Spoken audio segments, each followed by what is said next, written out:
আমি পালিয়ে এসেছি কেন বলতো, তোমাদের দাদাভাই যখনই জল দেয় আমার গায়ে জল দেয়, কোনো রকমে এই একটুটা দিয়েছে, ওই জন্য আমি নিচে দেখাচ্ছ কত দূর থেকে দিচ্ছে, আমি পালিয়ে যাচ্ছি তো আমাকে জল দিচ্ছে গায়ে। এত বদমাস, মানে শুধু খালি আমাকে ভিজোনার প্ল্যান করে, দেখেছো তো।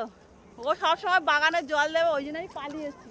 এবার ভিডিও বানাবো বলে আমিও তো রেডি হয়েছি বলে ভিডিও বানাবো, কিন্তু ও যা জল দেওয়ার তারও মানে ওখান থেকে আমি পালিয়ে এসেছি। সব সময় আমাকে জল দেয়, দেখেছো। আমি ভয় পাচ্ছি, কেন এখন ঠান্ডা, সেবারে জল দিয়েছিল ঠান্ডা লেগে গেছে, আবার আজকে জল দেওয়া প্ল্যান করছে। নিজে কিন্তু ডাক্তার দেখাবে, নিজের পয়সা খরচ হবে, নিজে কিন্তু আবার আমার গায়ে জল দেবে, কেননা জানে ভালো করে যে আমার একটু জল লাগলে ঠান্ডা লেগে যায়। উফ, কান ব্যথা করছে, দেখছো তো। ও সব সময় একদিন বাদে একদিন জল দেয়।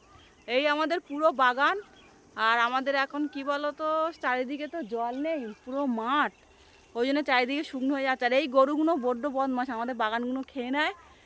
আর তোমাদের দাদাভাই যখনই বাড়ি থাকে ও জল দেয়। আর এই ফুল গাছগুলো দেখেছো কত সুন্দর হয়েছে, প্রত্যেকটা ফুল এখন বিকেলবেলা, দেখেছো।